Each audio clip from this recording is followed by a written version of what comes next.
Márcia.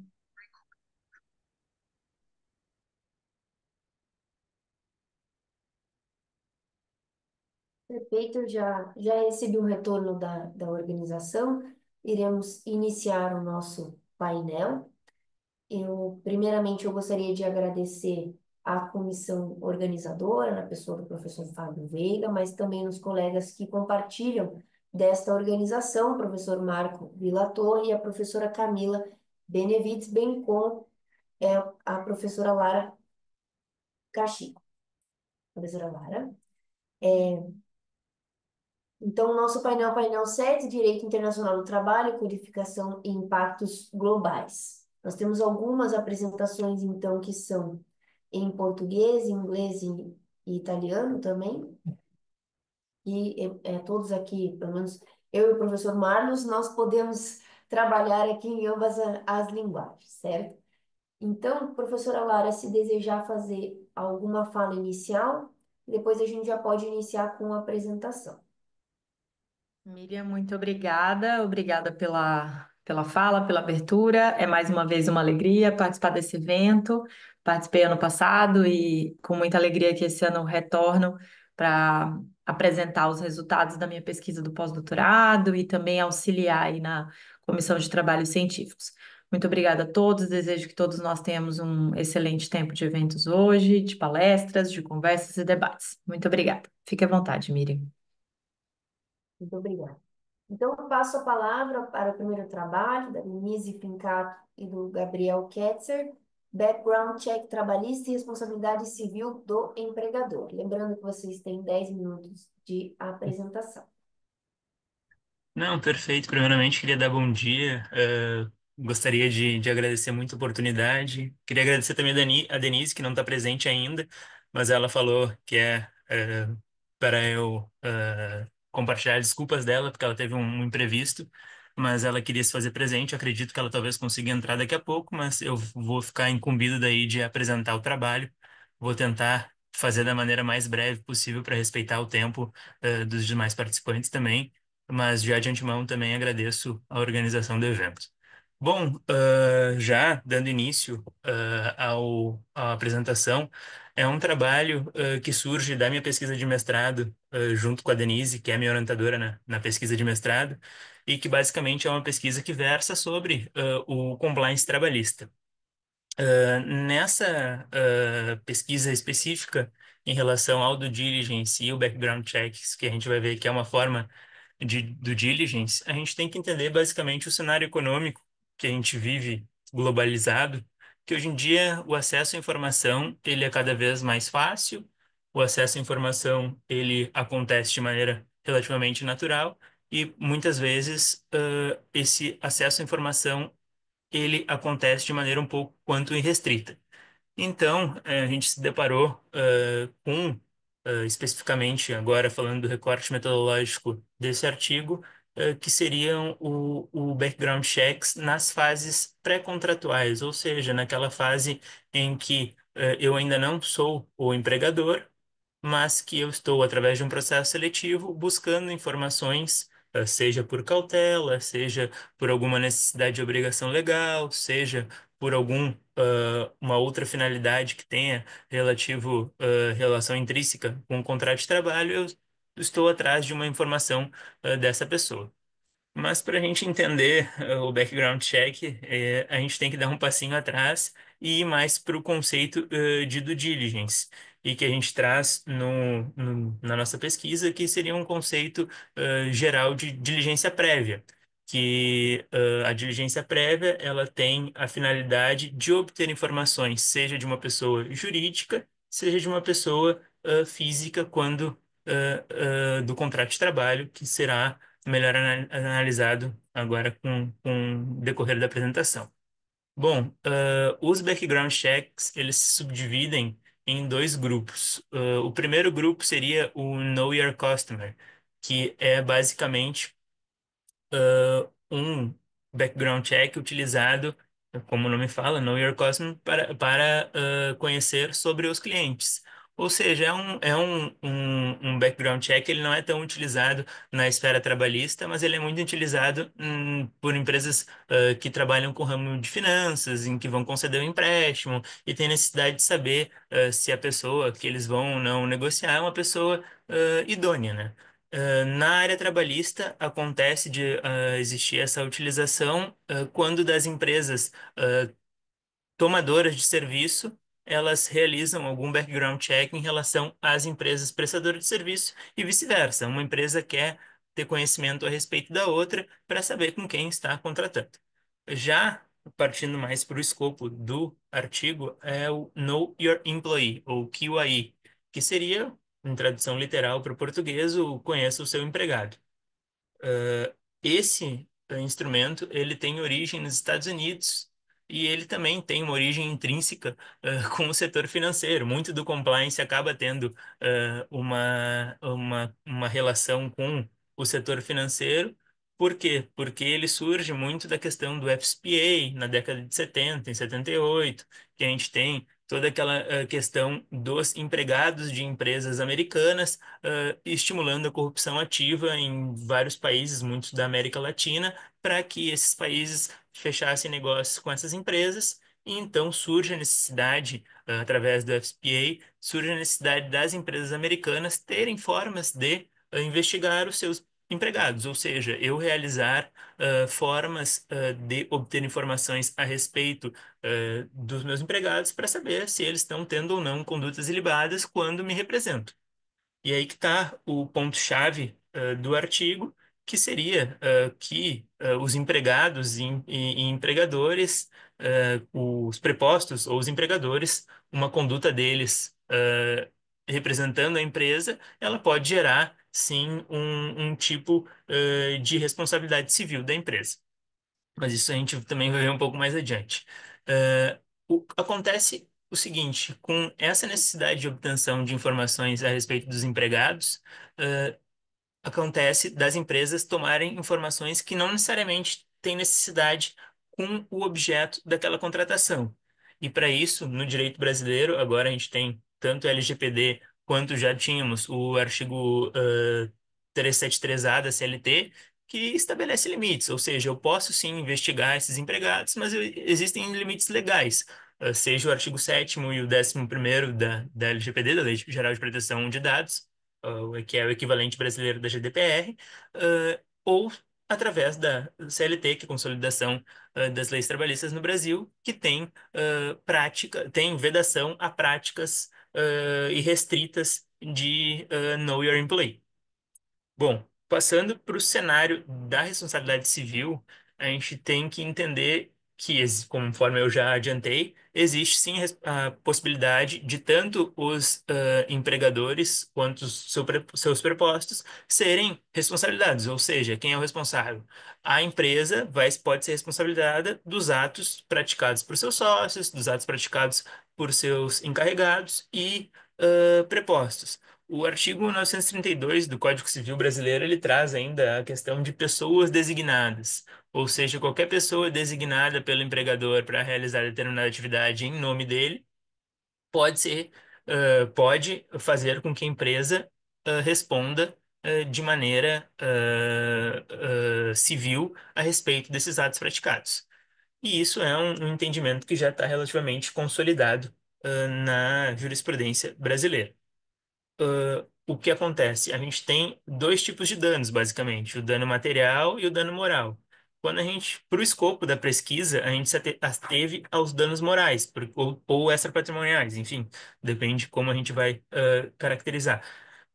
Mas para o escopo da pesquisa, não ficamos com os danos materiais, justamente pois os danos materiais têm a responsabilidade dos danos materiais seria uma responsabilidade objetiva, enquanto na responsabilidade civil para danos morais seria uma responsabilidade subjetiva, ou seja, essa é a divisão.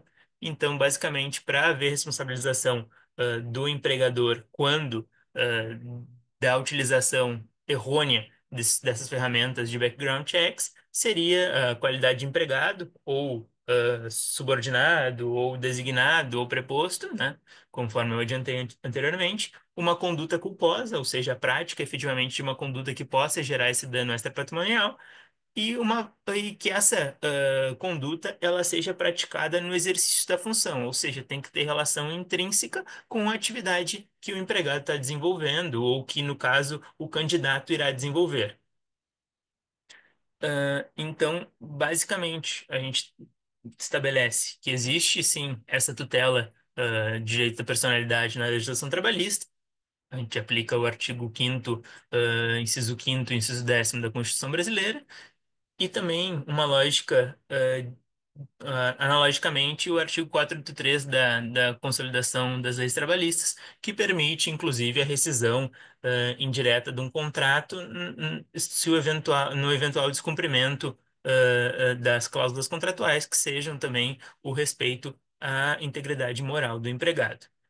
Então, nessas fases pré-contratuais, pode sim a empresa, ao requisitar um documento que não tenha ligação intrínseca com a atividade, cometer um ilícito. E esse ilícito pode ser, sim, objeto de indenização. Acontece que a gente se pergunta assim, por vezes, e isso é talvez o ponto-chave do artigo, é que por vezes uma conduta que parece ser ilícita nesse aspecto, ela é uma conduta autorizada por lei, porque o próprio artigo 7º da LGPD e o artigo 11º da LGPD, eles trazem, por exemplo, possibilidades do empregador exigir ou possibilidades do empregador compartilhar dados pessoais de um candidato sem que isso necessariamente infrinja a lei. Ou seja, se eu tenho o respaldo legal, não necessariamente eu estou infringindo a lei, não, e por óbvio, não vai ter a conduta ilícita e, consequentemente, não existe o dever de indenizar. A questão é que, afinal, o que é permitido? E aí é uma linha muito tênue e a gente acaba, no artigo, concluindo da seguinte maneira, que é necessário avaliar a conduta do empregador ao exigir determinados documentos, ou ao exigir determinados exames, ou ao exigir determinadas informações do candidato. Essa deve ser uma conduta que ela deve ser avaliada de maneira casuística. Porque, por exemplo, nós podemos ter empregadores exigindo dos seus candidatos a certidão negativa de antecedentes criminais. Isso, inclusive, está previsto em lei, as pessoas que vão trabalhar em instituições financeiras. Existe também, agora, recentemente, em 2024, uma lei que estabelece que as pessoas que vão trabalhar com menores de idade em instituições de educação e as pessoas que vão trabalhar com idosos, por exemplo, num centro de cuidadores, elas necessitam sim apresentar a certidão negativa de antecedentes criminais. Outro exemplo que a gente está recentemente se deparou é um exemplo que versa sobre a possibilidade de exigir o exame de gravidez, ou seja, é algo que, em tese, seria uma conduta que geraria uma necessidade de reparação moral, mas, por exemplo, no caso das técnicas de radiografia, que são pessoas que estão expostas a raio-x, né, que gera uma radiação muito grande ao feto e pode gerar tanto danos ao feto quanto à grávida, essas pessoas, sim, no momento que eu estou realizando esse tipo de contratação, eu posso, sim, exigir esse exame. Ou seja, a conduta ilícita, ela não é algo certo, ela deve ser algo examinado de maneira casuística, e daí, sim, se houverem os requisitos, aqueles que eu trouxe anteriormente, que seria a qualidade empregada, cometimento de um ato ilícito que tenha intrínseca relação com o objeto daquela contratação, daí sim pode haver sim a reparação do dano moral. Mas a grande questão, e acho que a grande lição desse artigo é basicamente, daí já concluindo, é que a gente tem que tomar muito cuidado com esses background checks, com a due diligence, com a diligência prévia, porque é uma prática que ela tem uma origem boa, ela tem algo que é, vou me resguardar de eventuais riscos, ela pode, porventura, se mal conduzida, acabar acarretando em riscos econômicos e despesas econômicas para a empresa que realiza isso de maneira errônea.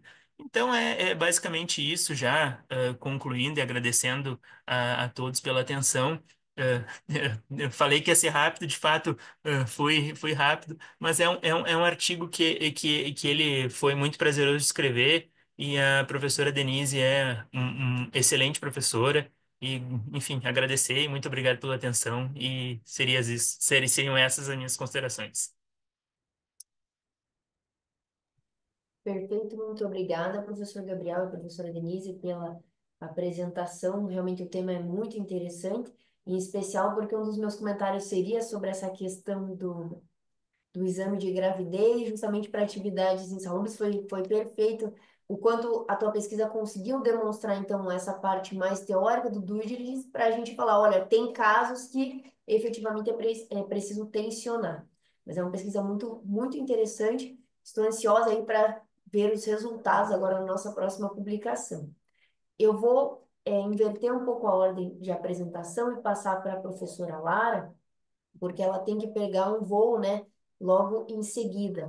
Então, professoressa Roberta, professora Lara farà la sua presentazione perché lei ha il volo fino a alcuni minuti e per questo lei farà la presentazione prima di signora, ma dopo la signora farà la sua presentazione, perfetto? D'accordo. D'accordo? Grazie. Professora Lara, fique à vontade. Muito obrigada, Miriam. Muito obrigada, colegas. Também vou aqui me ater ao tempo para que não gere aí maiores transtornos para o nosso grupo de trabalho. Bom, primeiro, mais uma vez agradecer a presença e também dizer que esse trabalho que vou apresentar hoje, ele faz parte de uma pesquisa maior do pós-doutorado que eu elaborei esse ano, junto com o professor Fábio Veiga.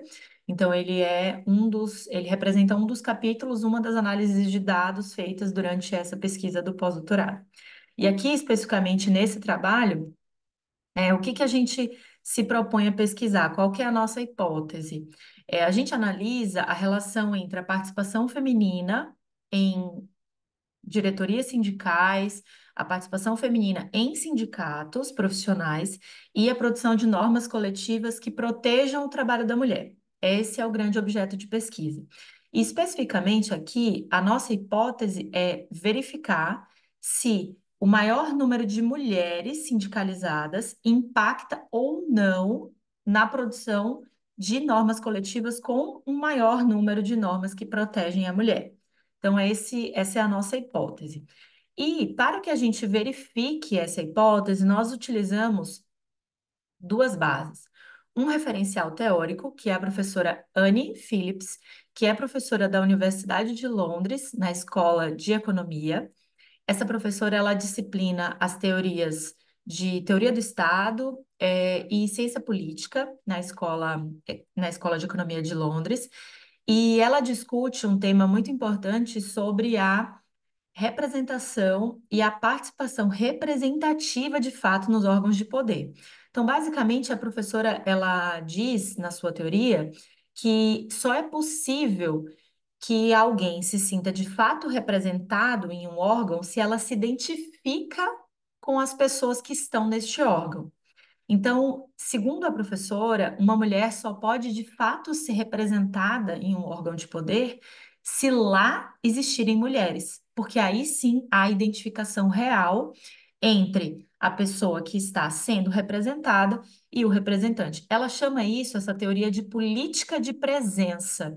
Então, é a presença de quem de fato é representado. Então, a professora Anne é o nosso referencial teórico.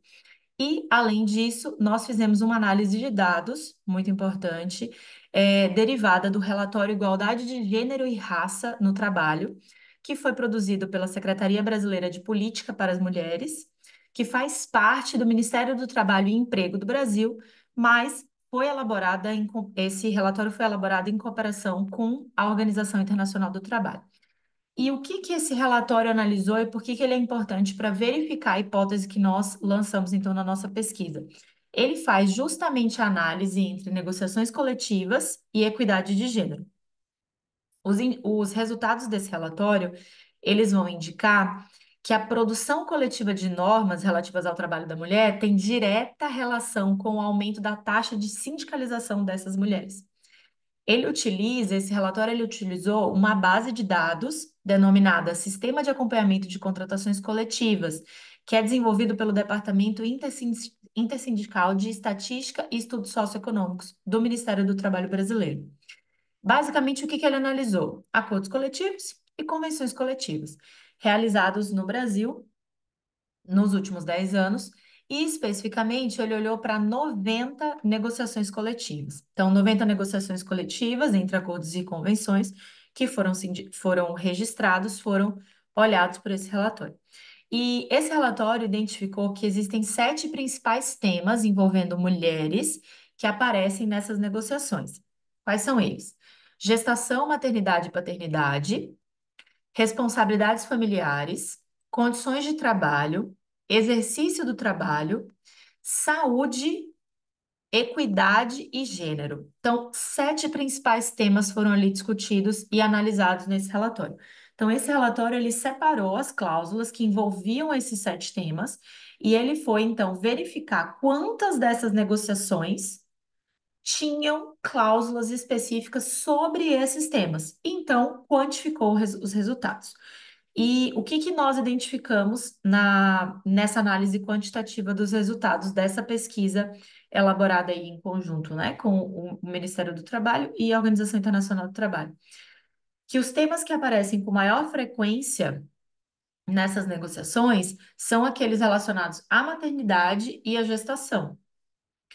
E depois os temas relacionados à paternidade. Então, a maioria das negociações elas falam sobre direitos relacionados à mãe, como amamentação, como consultas gestacionais, ampliam um pouco a estabilidade provisória no emprego. Então, a maioria trata desses temas, mas que as negociações não trazem temas que discutem progresso de carreira da mulher, não trazem temas que discutem melhores condições para as mulheres conseguirem alcançar maiores cargos dentro do ambiente empresarial.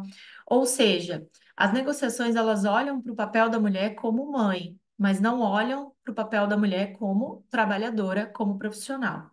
E outra conclusão importante ali que o estudo identificou é que o foco dessa pesquisa, ela reflete uma tendência de atribuir, uma tendência que nós continuamos tendo, de atribuir as responsabilidades pelo cuidado dos filhos apenas ainda às mulheres, e não de forma compartilhada, numa parentalidade, responsiva com os homens.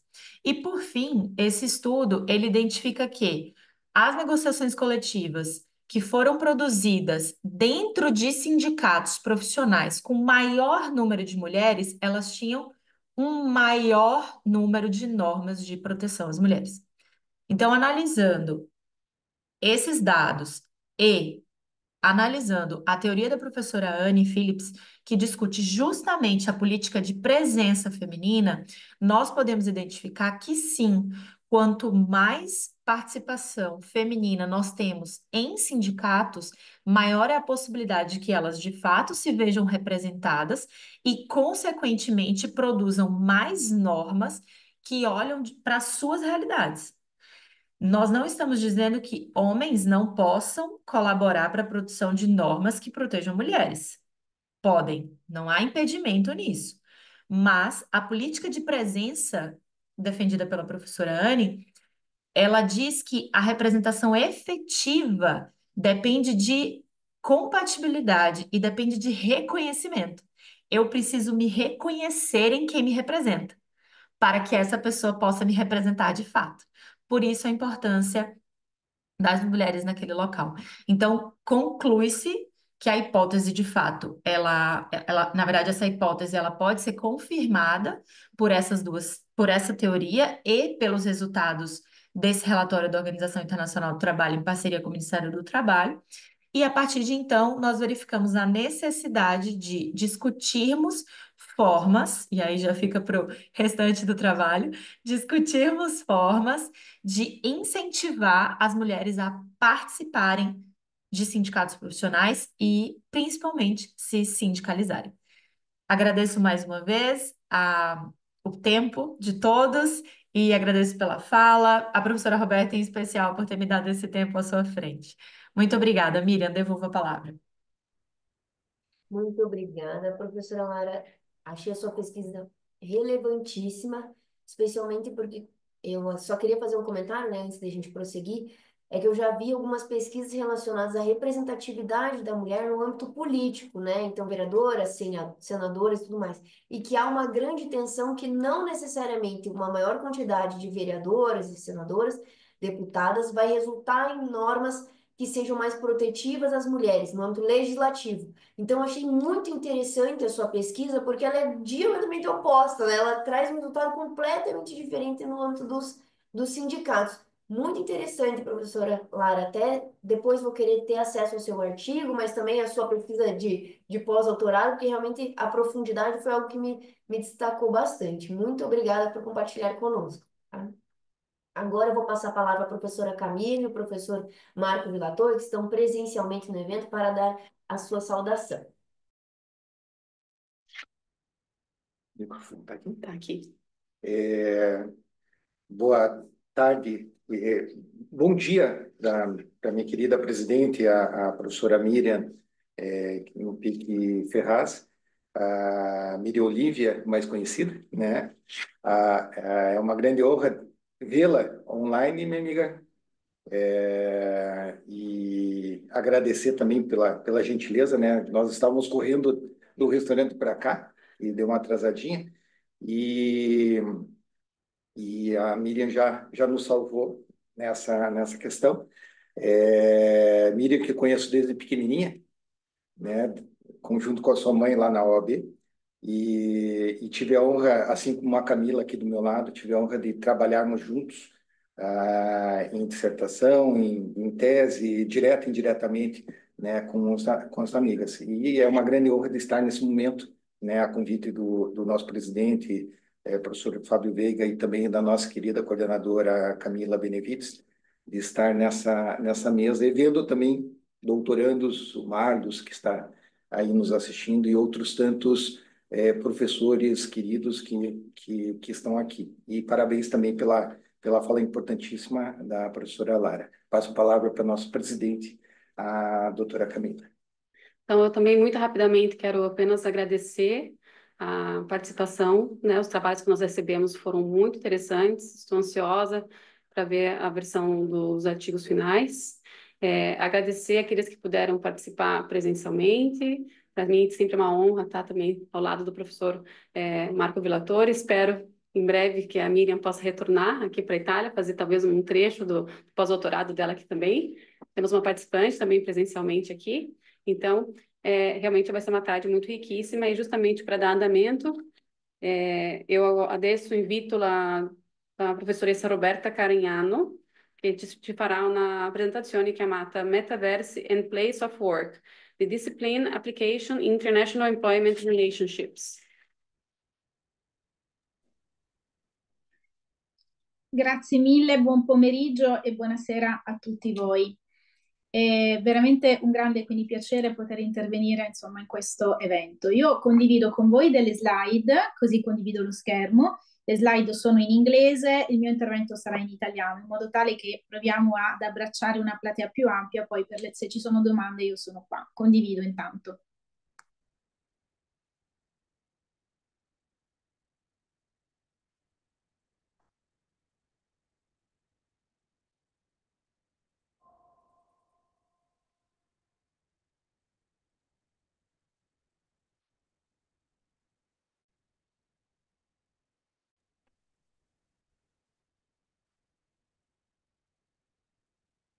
Si vede? Sì, si vede. Grazie. Certo. Ok. Allora, io innanzitutto appunto vi ringrazio nuovamente quindi per questo, insomma, per questo invito. Allora, il tema di oggi è un tema particolarmente quindi interessante perché abbraccia tanto il tema appunto del metaverso quanto quello appunto dell'intelligenza artificiale, che sono delle realtà poi strettamente quindi collegate. In realtà anni fa, almeno un paio di anni fa, prima che ci fosse il grande avvento dell'intelligenza artificiale, il metaverso sembrava avere, diciamo, prendere il sopravvento sul mercato e sul mondo quindi del lavoro. Io ricordo che c'è stato io andai ad un congresso internazionale a Lisbona e parlavamo proprio quindi di questo tema come grande novità. Detto questo, poi sembra che il metaverso abbia un po' indietreggiato per poi far fronte e far presente quello che è il tema dell'intelligenza artificiale, che sono dei temi tra loro strettamente connessi. Quindi il metaverso è come noi quindi lo vediamo, il più delle volte sembra in realtà un vero e proprio un cartone animato quindi della Disney, e siamo abituati a parlare, ad esempio, uno dei primi temi è quello appunto della Second Life, no? Entriamo col metaverso all'interno quindi degli store, insomma, lavoriamo a distanza. È chiaro che uno degli impatti più significativi del metaverso è proprio quindi legato a quello che è diciamo, l'impatto sul mercato quindi del lavoro, ma poi in generale sul mercato riguardante quindi le imprese, ma anche quella che è la vita quotidiana dei cittadini. Questo perché il metaverso è considerato complementare all'intelligenza artificiale. Tutto questo considerato che l'avvento delle nuove tecnologie e i progressi della stessa intelligenza artificiale rendono un po' più realistica e dinamica la realtà aumentata del metaverso. In realtà, se noi ci guardiamo un po' intorno rispetto quindi a quello che è accaduto, il fenomeno ha dei numeri che sono quindi importanti. Se pensiamo che già nel 2022 grandi quindi realtà come ad esempio Google ed Epic Games hanno fatto degli investimenti significativi pari a 70 miliardi di dollari, e poi lo stesso Facebook che noi utilizziamo nella vita quotidiana, non solo per lavoro, ma anche molto spesso diciamo come social per la vita quindi personale, ha cambiato il suo nome e si chiama quindi Meta. E quindi oggi la realtà virtuale del metaverso è utilizzata sia nel marketing, pensiamo a tutto quello che attiene al marketing esperienziale, sia nella formazione, ma anche nell'ingegneria, nella produzione, nel settore immobiliare e in tanti altri contesti. Una realtà, ecco, il metaverso ha visto anche grandissimi investimenti nel settore militare. Se pensiamo appunto che la difesa americana ha investito anche in questo caso milioni quindi di euro, e ormai tutte le esercitazioni anche degli F-35 non sono fatti più in modalità simulate, ma tutte in modalità quindi metaverso. È chiaro che il metaverso, come l'intelligenza artificiale, ci fa fare delle riflessioni.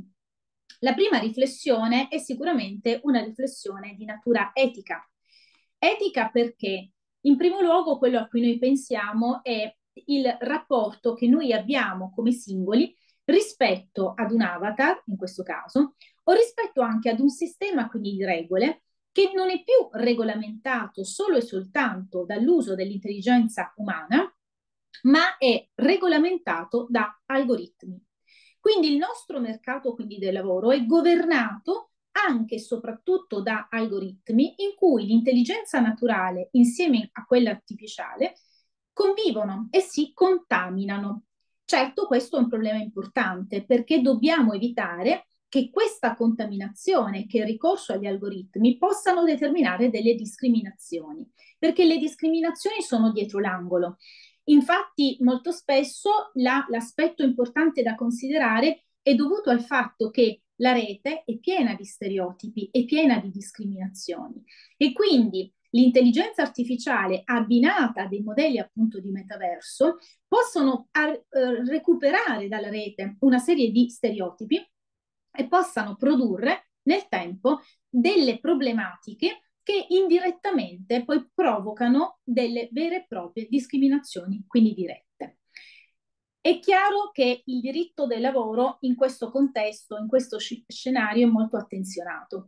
Se noi pensiamo che l'Unione Europea ha regolamentato l'intelligenza quindi artificiale, dall'altra parte dobbiamo anche registrare che in verità abbiamo un problema sul diritto del lavoro, mentre altre materie come la privacy, come il copyright, sono state molto definite dal legislatore quindi europeo, la stessa cosa non è accaduto per quanto riguarda il diritto del lavoro, perché si è lasciato alle parti sociali e quindi alla contrattazione collettiva e quindi al ruolo del sindacato la definizione di quelli che sono gli aspetti importanti che possano portare alla regolamentazione nei singoli Stati membri della disciplina riguardante metaverso e intelligenza quindi artificiale, e quindi come si comporta e come ci comportiamo con un lavoratore che fondamentalmente è un avatar.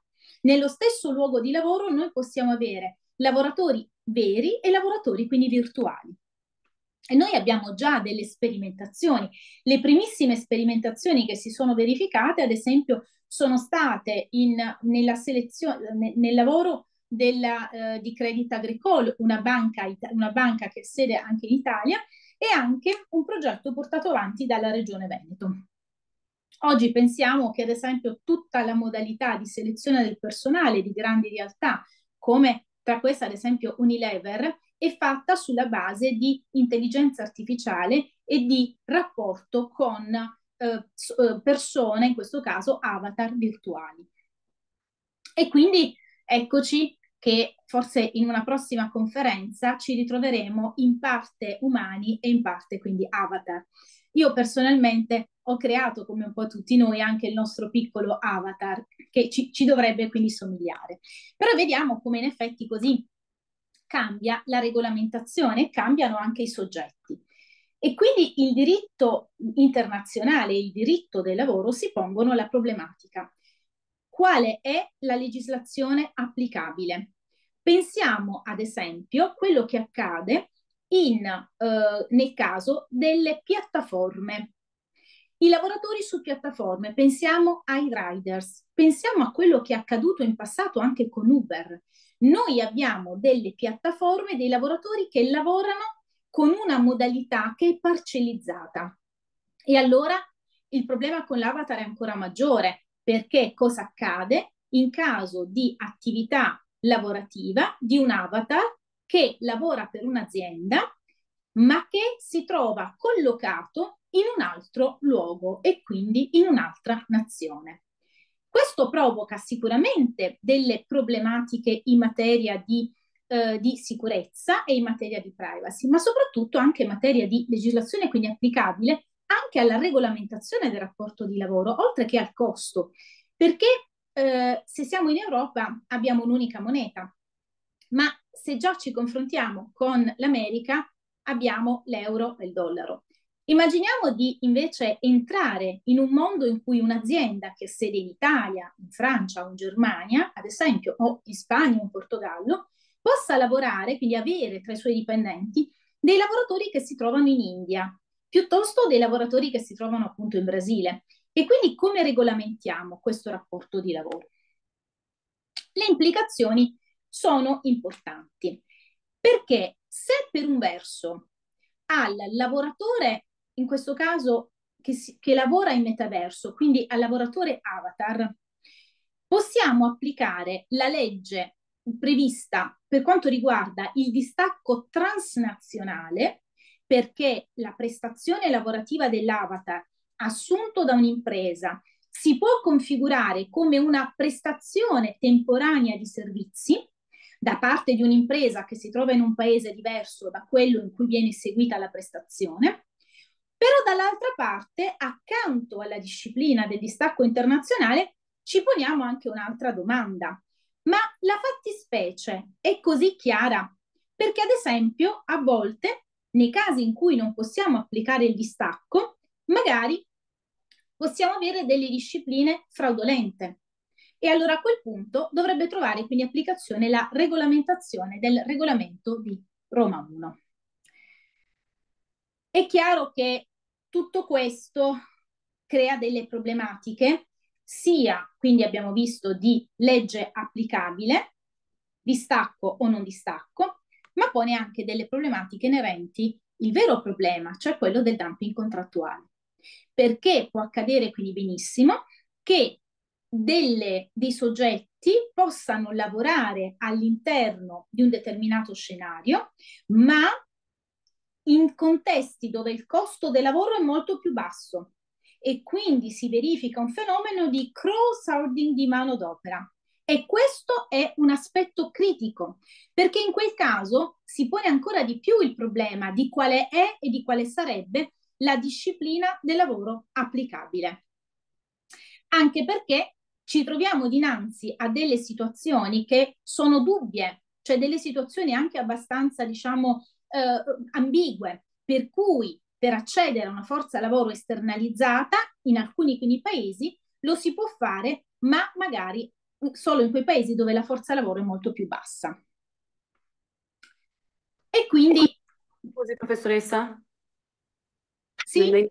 Scusami, chiedo tante scuse per interrompere, però abbiamo qua un problema di tempo. Ok, ok, chiudo, arrivo alla chiusura. Più o meno più 4 minuti.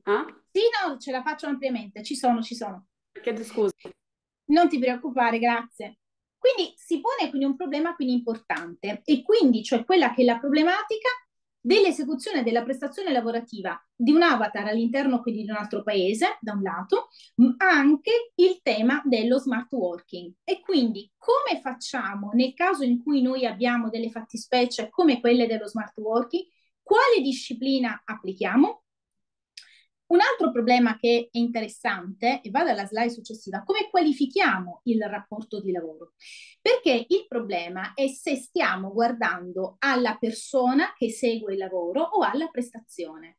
Allora, se noi guardiamo la prestazione come prestazione fisica e alla prestazione come prestazione virtuale, abbiamo una medesima prestazione che si stoppia, oppure abbiamo per una stessa figura due prestazioni diverse. Allora, in questo caso abbiamo un altro problema legato alla territorialità del luogo in cui si esegue la prestazione quindi lavorativa.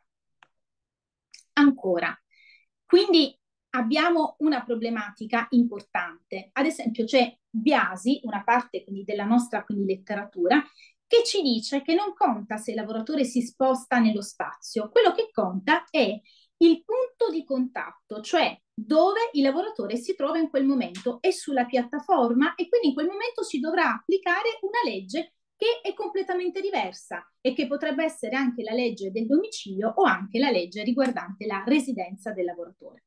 È chiaro che il tema è un tema molto molto aperto, nel senso che ci pone tante domande e tante sfide. Il diritto del lavoro deve cercare di venire incontro a questa regolamentazione e cercare di trovare appunto delle soluzioni.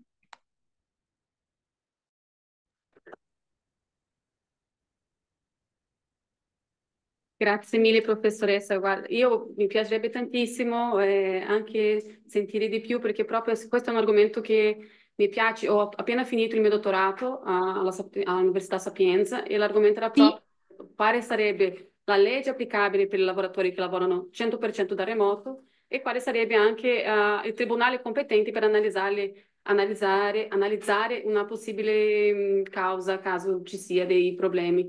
E quindi io vorrei tantissimo leggere dopo il suo articolo per vedere tutti i commenti, delle informazioni che lei ha ricercato e la ringrazio tantissimo per la sua partecipazione. grazie a voi, io sono a disposizione, mi scriva pure e magari avremo anche modo di incontrarci in un altro evento o se torno a Roma io sono là. Grazie, vi seguo ancora comunque. Grazie, professoressa. Grazie. Auguri. Vou passar a palavra agora para a Miriam, para a professora Miriam, que dará andamento nas demais participantes.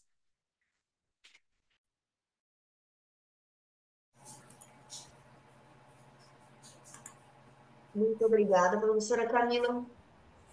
Vou passar a palavra, então, para a próxima apresentação do professor Marlos Eduardo Losso e o professor Marco Antônio César Vilatorre. Então, temos o professor Marlos virtualmente e o professor Vilatorre presencialmente, para apresentar o trabalho, a importância da Organização Internacional do Trabalho no enfrentamento da violência e do assédio, um estudo de amplitude e compatibilidade ou não da Convenção 190 com o ordenamento jurídico brasileiro. Fiquem à vontade, lembrando que o tempo é de 10 minutos.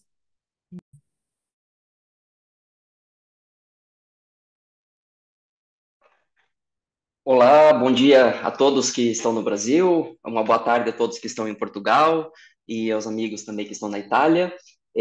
Professor Marco, eu não sei se gostaria de fazer um início, uma introdução.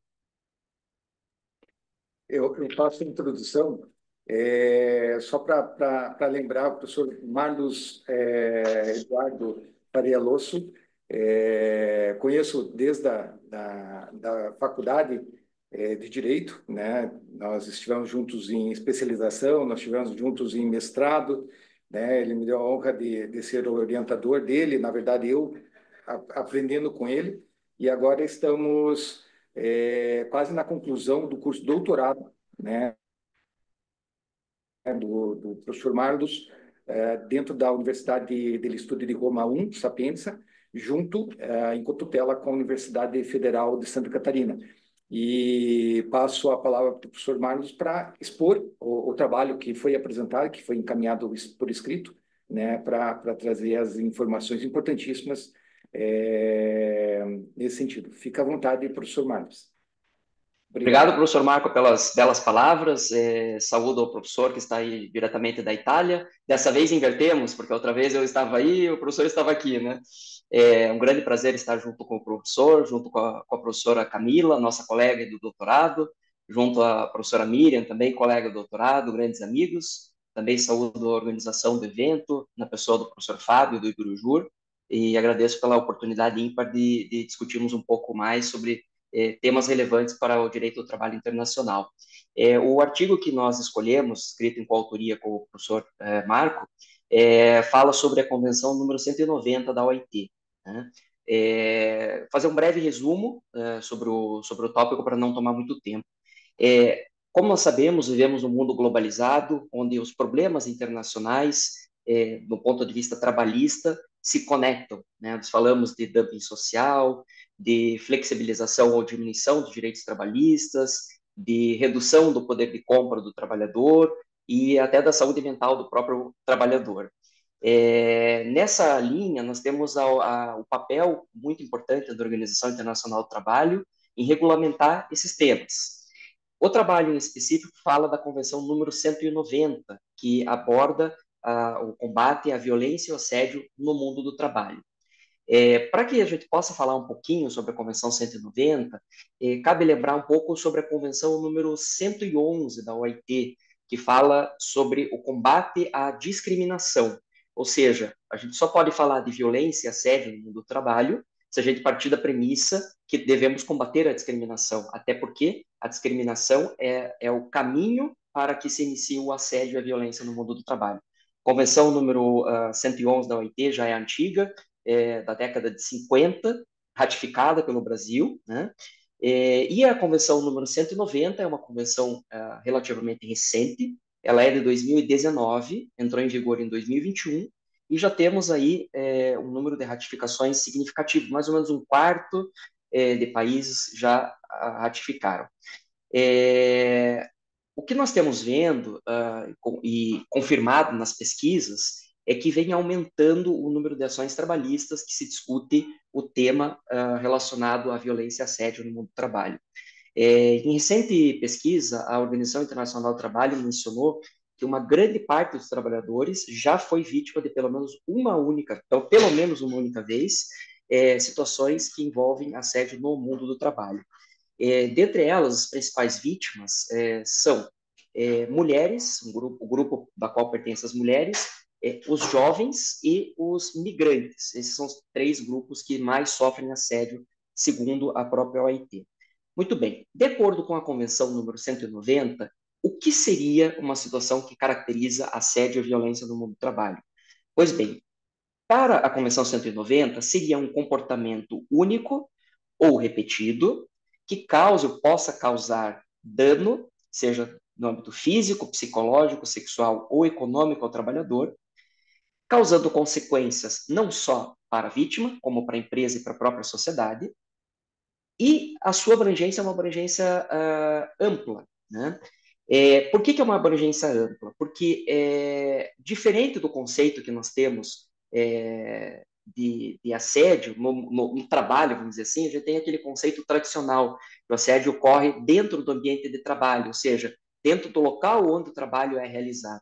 A Convenção 198 vem ampliar esse conceito e diz o seguinte, que assédio é, claro, naturalmente, aquela situação que caiba nesse conceito, que ocorra dentro do ambiente de trabalho, né, do estabelecimento, enfim, seja ele virtual ou não, mas também que tenha uma certa correlação com o ambiente de trabalho. Por exemplo, o assédio praticado fora do ambiente de trabalho, por exemplo, num evento social, num almoço, num jantar da empresa.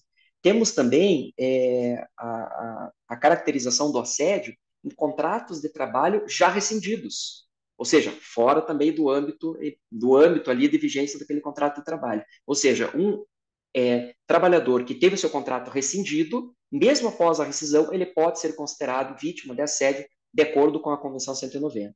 Temos também um outro grupo que faz parte da Convenção 190, que são os estagiários, que também não têm um vínculo de emprego formal, embora prestem serviços de trabalho.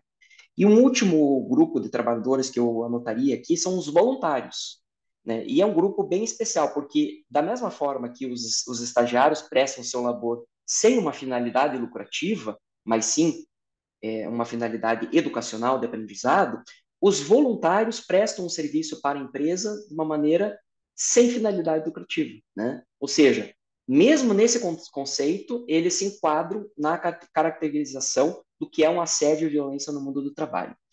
Como eu mencionei, nós temos um grupo grande de países que já ratificaram, dentre eles importantes países europeus como Itália, França, Alemanha, Portugal, Bélgica. E no Brasil, como está a situação? Muito bem. No Brasil, o projeto de lei que autoriza a ratificação da Convenção 190, ele está em trâmite no Congresso Nacional há aproximadamente 2 anos. E o trâmite é um trâmite que tem sido moroso. O que nós observamos? Foi imediatamente, tão logo iniciou o seu trâmite, a relatora, na Câmara dos Deputados, emitiu um parecer ratificando a Convenção 190, propondo a ratificação 190, desculpe, e logo em seguida teve um parecer avulso de um outro deputado, informando o seguinte, na opinião dele, a aprovação da ratificação 190 traria custos excessivos para a empresa, exatamente porque a amplitude da resolução é muito maior do conceito que nós temos hoje vigente no Brasil. Esse processo ficou basicamente sem andamento ao longo desses 2 anos e muito recentemente a relatora que emitiu aquele parecer favorável à ratificação, ela foi substituída, ela pediu para sair da comissão e o relator que entrou em seu lugar é coincidentemente do mesmo partido político daquele deputado que apresentou o projeto, o seu parecer avulso, contrário à ratificação. Então a tendência é, pelo menos nesse primeiro momento, na primeira comissão, o voto contrário à ratificação da convenção, exatamente pela sua amplitude e reflexos para os custos da empresa. Quais são as conclusões que nós chegamos no trabalho? Primeiro, como nós falamos inicialmente, é um tema atual, é um tema sensível, é um tema multifacetado e que aborda mazelas para o trabalhor em constante evolução, ou seja, os problemas estão aumentando em relação a esse tema. A amplitude é um problema para a ratificação.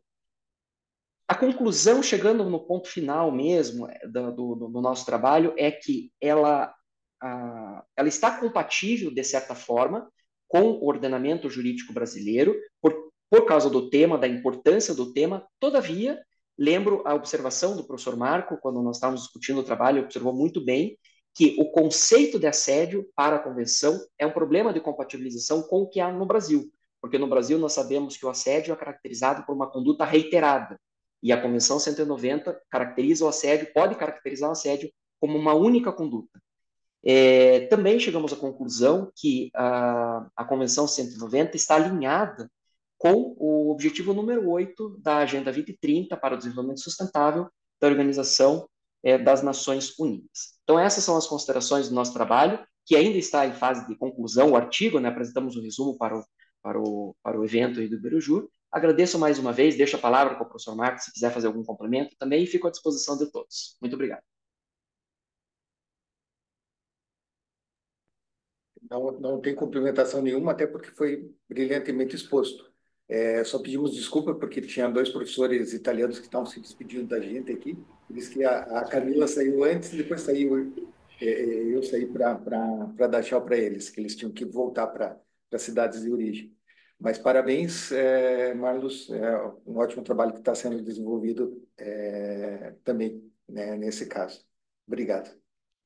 Parabéns, Marcos, parabéns ao professor também, Marco Villatori, pela escolha do tema, pelas reflexões que o Marlos apontou que vocês fizeram durante essa primeira fase. Estamos também ansiosos para ver a versão completa do artigo, né, que aproveito, inclusive, para relembrar todos aqui que temos um prazo de 30 dias para a entrega do artigo completo. Vou falar a mesma informação em italiano para a professoressa Roberta, que magari non sa, però dopo questo convegno di oggi ci sarà una scadenza da 30 giorni per l'invio dell'articolo completo. Queria salientar também que nós estamos com uma presença ilustre, a professora Denise Fincato, estou vendo nossa querida amiga, e a primeira vez que vim pelo Ibero Jura aqui, a professora que me convidou, junto com o professor Gilberto Schirmer, é uma grande honra, minha amiga, revê-la, mesmo que online, né? O professor Fábio Exatamente. comentou, vamos antecipar os eventos, porque ele notou que daí já voltaram. Fecha com o calendário. Aham. Isso. Que coisa boa. Na verdade, eu estou com prazo. Eu tenho audiência hoje, né? Fazer uma audiência ainda hoje, que é aquela pessoal, isso. eu não posso deixar para outro fazer. E tenho prazos aí na segunda-feira também que estão bem apertadinhos. Mas pode deixar que o professor Fábio já disse que vai antecipar. Coisa boa. É a nossa vida, né? Ajuda os que advogam. A gente consegue estar ali num período de recesso. Satisfação muito grande vê-los e uma inveja branca, se é que ela existe, né? De não poder estar aí com vocês presencialmente. Muito obrigado, professora Denise. Obrigada, professora, Eu. pela presença, né? E também, como foi falado já em todos os dias de evento, esse projeto que nós temos de evento, ele surgiu graças à iniciativa da professora Denise, então, aqui nós agradecemos também por essa iniciativa. Que bom. Fico feliz. Muito obrigada eu. Obrigada eu por estarem dando continuidade aí, presencialmente, inclusive, mesmo que eu não possa estar. Nas próximas estarei certamente. Obrigada mesmo. Dando andamento, vou convidar agora a nossa colega de mesa, a Miriam Lívia Knopf Ferraz, a quem eu agradeço, inclusive, pelo convite para elaborar esse projeto em conjunto, e ela vai apresentar, então, o nosso trabalho intitulado Il Congédio di Maternità, Paternità e Parentalità nell'ambito della Organizzazione Internazionale del Lavoro. Obrigada, professora Camila. Eu só vou organizar aqui a apresentação, e daí eu consigo compartilhar a tela com vocês. Só um minutinho. Enquanto a professora Miriam se organiza, eu quero só parabenizar aqui o Gabriel pela apresentação e agradecer, né, que no fim, em função, professor Vilatori, das audiências e reuniões que já estão acontecendo, eu não consegui entrar no horário que o Gabriel começou a apresentar, mas eu tenho certeza que foi brilhantemente apresentado. O Gabriel é um dos nossos melhores pesquisadores, grande advogado aqui no Rio Grande do Sul, e, enfim, uma pena não ter conseguido acompanhar, mas certamente puderam desfrutar aí daquilo que a gente refletiu em conjunto. Bom, muito obrigada, professora. Obrigado pelos elogios, não sei se são tão merecidos. Não, foi uma excelente apresentação, professora Denise. Tem muitos debates aí que vão ressurgir desse excelente trabalho. Então, até para a gente respeitar a questão do tempo, vou iniciar a nossa apresentação. O trabalho ele vai ser inicialmente... Vocês estão conseguindo visualizar a minha tela? O trabalho vai ser inicialmente apresentado em italiano e depois a gente vai fazer alguns aportes em português em virtude de ter vários autores aqui brasileiros. Il titolo del paper è Il congedo di maternità, paternità e parentale nell'ambito dell'Organizzazione Internazionale del Lavoro. Le autrici sono io, Miriam Olivia Knopf Ferraz e Camila Martins dos Santos Benevides. L'obiettivo generale dello paper consiste nell'esplorare le convenzioni dell'Organizzazione Internazionale del Lavoro relative ai temi del congedo di maternità, congedo di paternità e congedo parentale. Il quesito centrale è quali sono i parametri fissati nelle convenzioni dell'OI in materia di congedo di maternità, paternità e parentale. Si adotta una metodologia logico-deduttiva basata sull'analisi documentaria delle convenzioni dell'ILO e su una rassegna bibliografica del tema in una prospettiva internazionale. L'analisi è strutturata in due obiettivi specifici. È mappatura delle convenzioni internazionali riguardanti il congedo di maternità, paternità e parentale. In particolare vengono analizzate le convenzioni specifiche sul congedo di maternità, la Convenzione numero 3 del 1919, la 103 del 1952 e la numero 133 del 2000. Parallelamente si esamina la Convenzione sulla sicurezza sociale, norma minima, la Convenzione numero 102 del 1952 che riconosce l'indennità di maternità come uno dei 9 ambiti di protezione sociale. In un secondo momento eseguiamo, il secondo punto, la valutazione critica e costruzione di un standard minimi in maternità, in materia di congedo di paternità e parentale, le 3 ambiti che abbiamo studiato. Il paper è già in fase di sviluppo e abbiamo già effettuato la mappatura delle convenzioni. Con cioè sottolineiamo l'importanza della ILO come organismo internazionale che stabilisce standard minimi di tutela dei lavoratori. Nel 2018 l'ILO ha emanato questa nota tecnica numero 4 con riferimento al tema del lavoro e famiglia, apresentando il consolidamento degli elementi della tutela della maternità in 5 temi che dialogano con le suddette convenzioni evidenziate in precedenza: il congedo di maternità, la prestazione in denaro ai medici, tutela della salute, allattamento al seno, tutela dell'occupazione e non discriminazione. Fin della sua nascita, l'ILO ha sostenuto la tutela del lavoro femminile e oggi si è sviluppato in convenzioni che prevedono parametri minimi. Tuttavia, la ILO attualmente non presenta strumenti internazionali che regolano il congedo di paternità e il congedo parentale. Queste iniziative succedono in qualche paese, ma non nella ILO.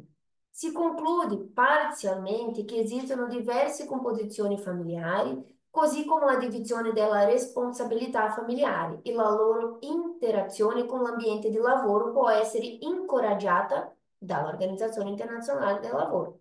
Principi e struttura delle istituzioni sono la promozione della parità di genere e l'eliminazione delle forme di discriminazione e pertanto l'azione attiva degli enti in tal senso attraverso strumenti internazionali che stabiliscono parametri minimi, questo standard minimi, focalizzati non solo sulle donne, ma anche gli uomini o la famiglia, fornire una struttura per incoraggiare la carriera delle donne, nonché la loro permanenza nel mercato del lavoro. Si tratta di un'analisi che stiamo approfondendo sull'impatto della maternità sul lavoro delle donne e sulla loro carriera con riferimento teorico di Claudia Gold.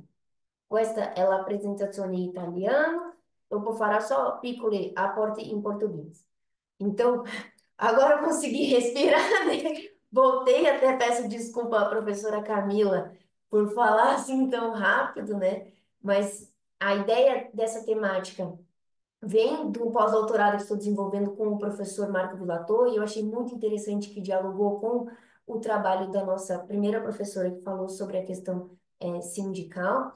E a nossa ideia é fazer um mapeamento de como que é tratada a maternidade dentro da OIT, em especial a licença maternidade. E esse mapeamento, então, passa pela observância dessas convenções internacionais. E qual é o parâmetro mínimo? E é muito interessante ver essa nota técnica, as notas técnicas que são feitas pela OIT, porque eles explicam o que está sendo tratado em cada uma das convenções.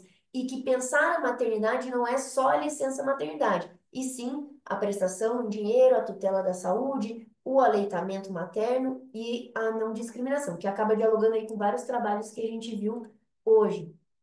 Mas a grande questão é que a gente não tem um instrumento internacional, e isso a própria IT fala na nota técnica, que não tem um instrumento sobre regulação de paternidade ou de parentalidade. mas que isso, vejam, se desenvolve em cada país. Então, vários países já têm esses instrumentos, embora com uma discrepância muito grande.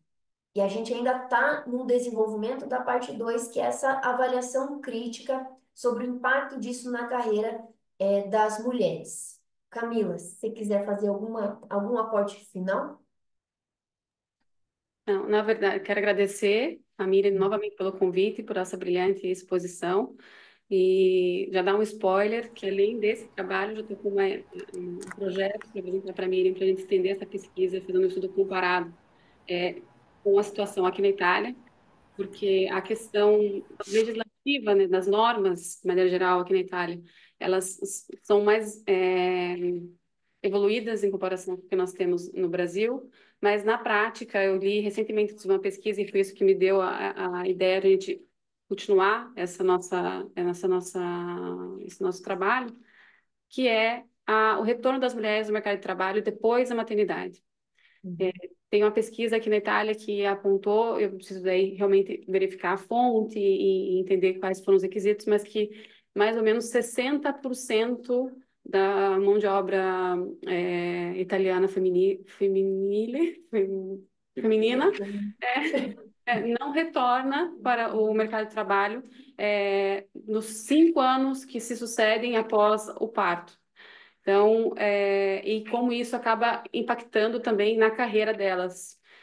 Então, já convido todos vocês ao nosso próximo evento, que vamos tratar dessa temática, e agradeço novamente a Miriam por esse convite. Passo a palavra agora para o professor Vilatori. Parabéns, parabéns a Miriam, parabéns a Camila.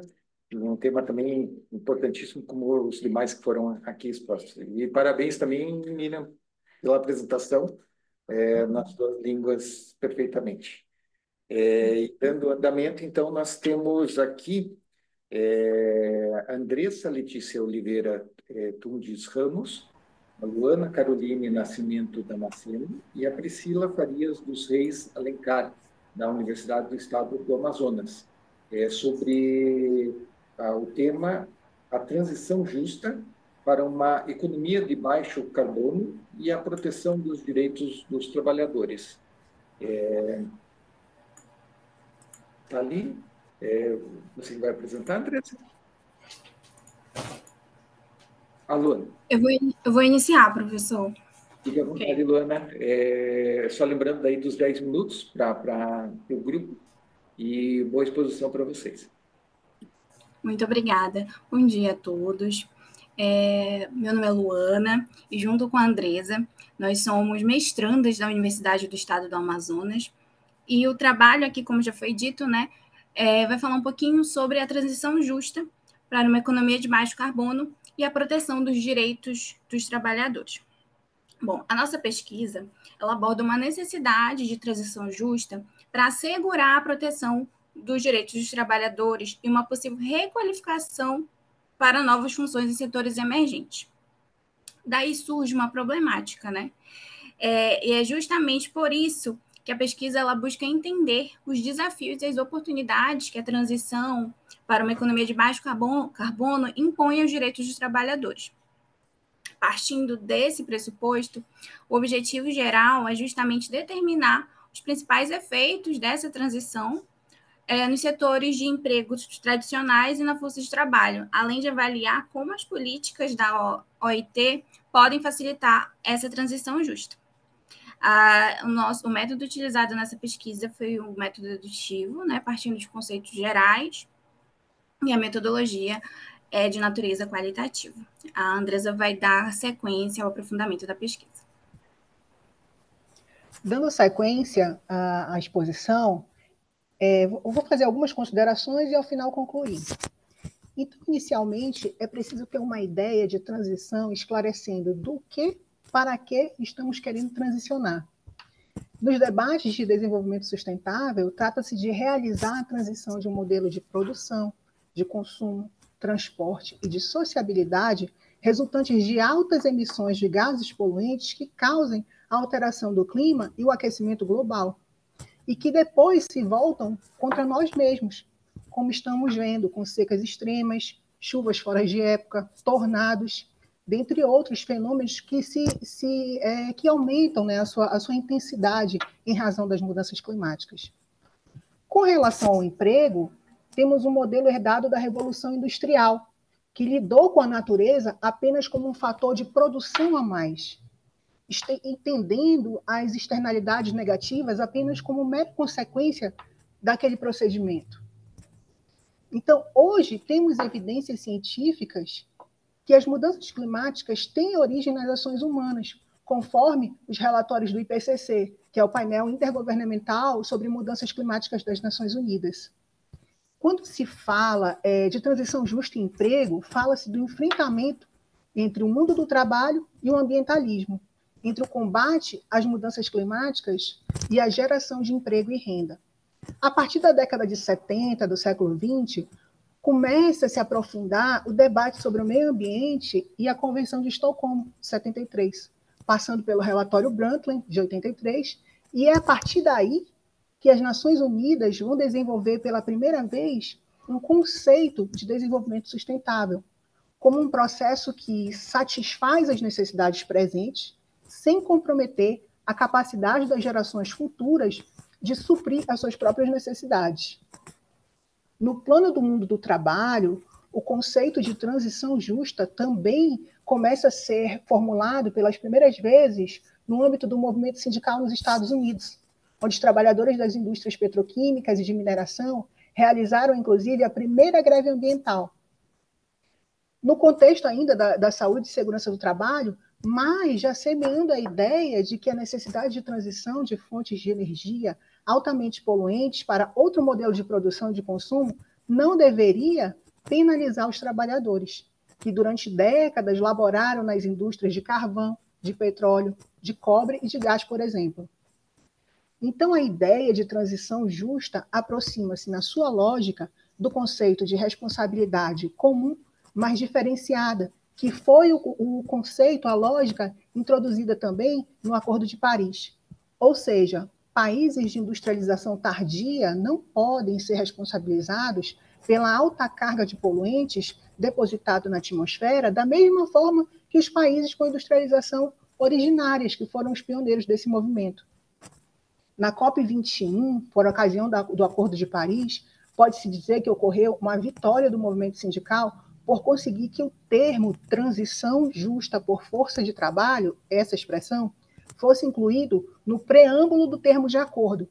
E nas relações internacionais, como sabemos, é muito importante que essas expressões sejam claras e que sejam, de fato, incluídas nos termos de acordo. Embora tenha sido incluída apenas no preâmbulo e não no corpo do acordo propriamente dito, mas isso já consolida essa linguagem como uma linguagem oficial, esse termo como um termo oficial. Quanto aos resultados da pesquisa, identificou-se como desafios decorrentes da transição para uma economia de baixo carbono a potencial perda de empregos em setores como carvão, petróleo e gás e a necessidade de requalificação em setores de significativa força de trabalho. Por outro lado, é inegável o surgimento de oportunidades, como a criação de empregos em setores de energia renovável, construção sustentável e tecnologias verdes. Para que a sociedade utilize esses benefícios e minore os danos, a OIT propõe uma série de diretrizes que incluem a implementação de políticas que assegurem a proteção dos direitos laborais, programas abrangentes de requalificação para apoiar os trabalhadores na adaptação e nas novas funções, e a promoção de um diálogo social entre os governos, empregadores e sindicatos para garantir que as vozes dos trabalhadores sejam de fato ouvidas nessa transição. E, em conclusão, para que a economia global possa avançar no caminho da sustentabilidade, é necessário que a justiça social e a proteção laborais sejam integradas a esses esforços, mediante um diálogo social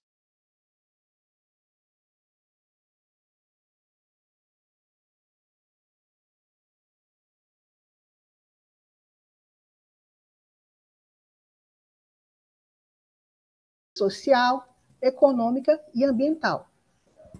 Essa foi a conclusão do nosso trabalho, que ainda está em processo de conclusão, na verdade, são as considerações parciais, e porque ainda entregamos apenas o resumo, né, e vamos entregar posteriormente o artigo.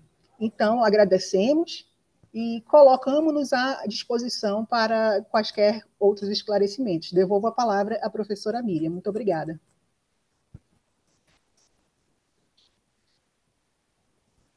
Muito obrigada, professora Andressa, professora Luana, professora Priscila, pela excelente apresentação. É sempre muito interessante a gente ter contato com trabalhos que falam sobre a questão também ambiental no direito do trabalho, que às vezes parece algo tão distante, quando na verdade é uma realidade que se dialoga diretamente. Eu agradeço, então, para fazer o encerramento, vou agradecer a todos os participantes, especialmente a organização, professor Fábio Veiga, os meus colegas de mesa, professor Marco, professora Camila e a professora Lara, e também parabenizo e agradeço a professora Denise, idealizadora do evento, e a todos os presentes pela apresentação. Relembro que a professora Camila destacou: tem 30 dias para envio do artigo completo, que realmente é uma oportunidade, é uma publicação internacional, tem grande importância para a nossa carreira e para a difusão da pesquisa científica. E agradeço a todos pela participação. Passo a palavra para a professora Camila e o professor Marco para o encerramento. Falo rapidinho aqui, para passar daí a finalização com a professora Camila, para termos um debate aí de uns 4, 5 minutos, e pela professoressa Roberta, che abbiamo 30 giorni per inviare il lavoro finale. Sarà un gran piacere di leggere il suo saggio, e anche a me interessa molto l'argomento che lei ha esposto tão brilhantemente oggi.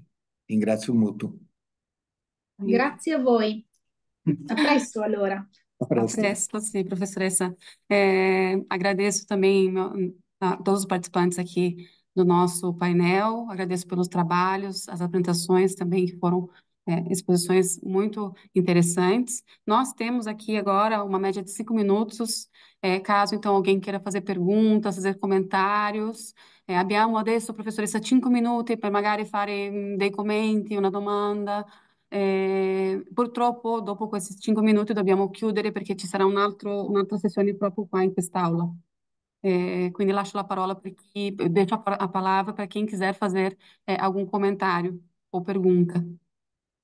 Enquanto alguém abre ali, eu indelicadamente não falei que a professora Denise é professora da graduação, do mestrado, doutorado em Direito da Pontifícia Universidade Católica do Rio Grande do Sul, né? E é uma das idealizadoras desses eventos que ocorrem, eu não vou dizer a quantidade de tempo, professora Denise, que seria indelicado, eles vão saber que a senhora começou a fazer esses eventos com 12 anos de idade, né? Quando era aprendiz no Brasil. Então, mas há muito tempo nós temos esses eventos sendo realizados com o Birujur, junto com a PUC Rio Grande do Sul. Obrigado.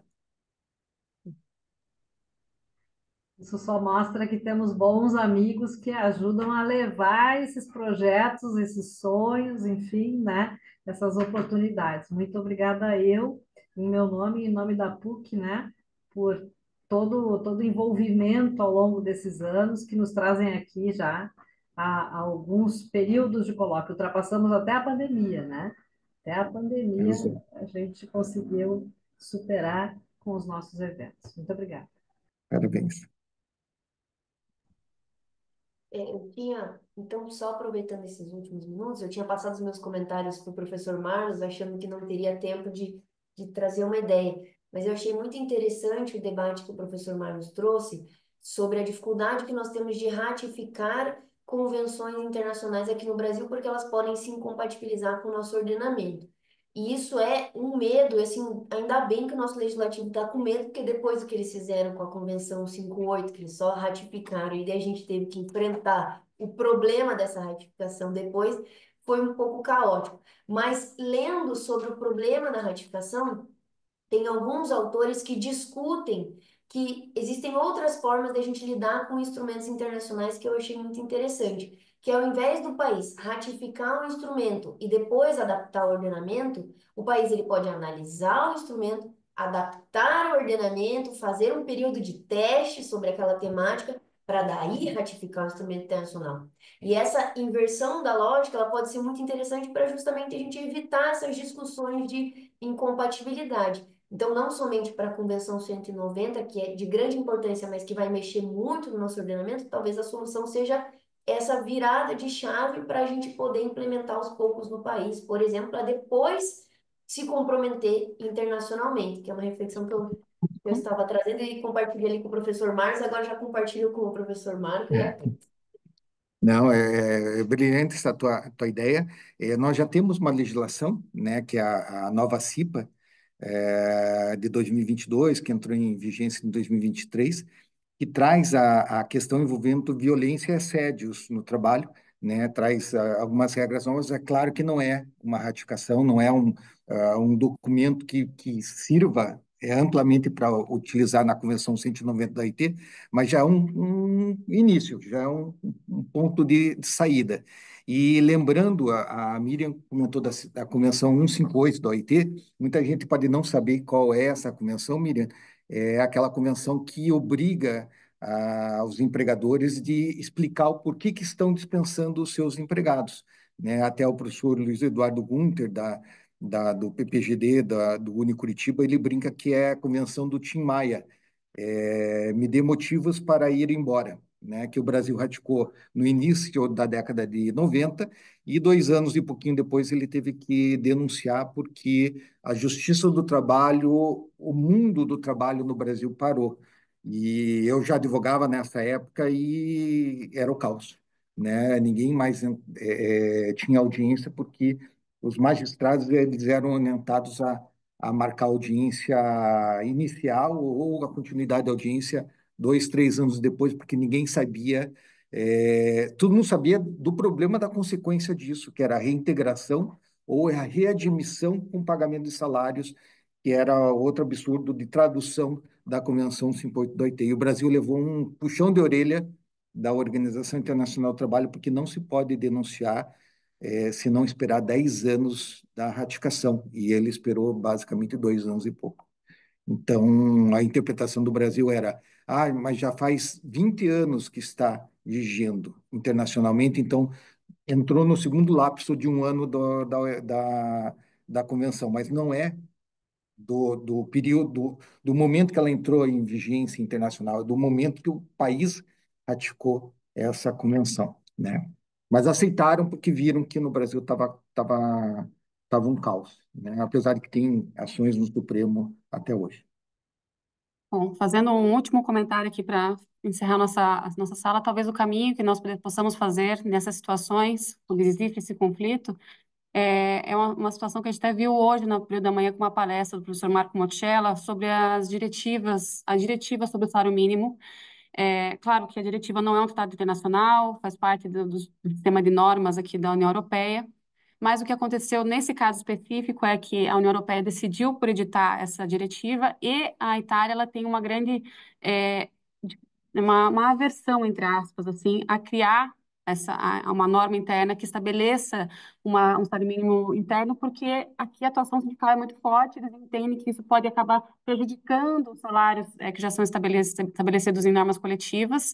É, e, enfim, o que foi decidido até o momento, pelo que o professor Marco Mucella nos apresentou, foi que foi aprovada a diretiva, mas a Itália optou por ainda não fazer a transposição para o seu ordenamento interno, porque justamente seria incompatível com suas normas, até porque a Itália também não ratificou a convenção da OIT que fala sobre o salário mínimo. Mas ele trouxe na sua palestra como essa norma, ainda que não ratificada, ainda que não transposta, ela traz efeitos no ordenamento jurídico. Por quê? Porque os fundamentos que foram utilizados já foram repassados para a jurisprudência. Então, já teve, inclusive, uma decisão aqui da Corte de Cassação italiana que entendeu que um salário normativo estabelecido por dois sindicatos de grande representação, o salário normativo não era um salário válido porque ele não era compatível com a ideia de salário mínimo justo previsto na diretiva, ainda que a diretiva, então, não tenha sido transposta para a Itália.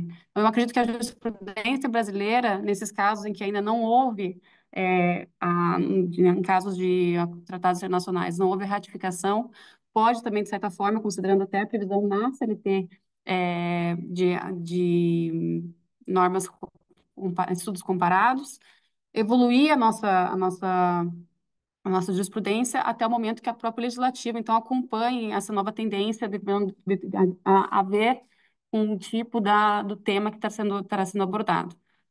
Mas é um tema muito interessante, agradeço novamente por todos que participaram e Veremos a força do sindicalismo amanhã, porque vai ter uma greve dos trens, e isso vai atrapalhar o que está aqui, porque a minha viagem está marcada para.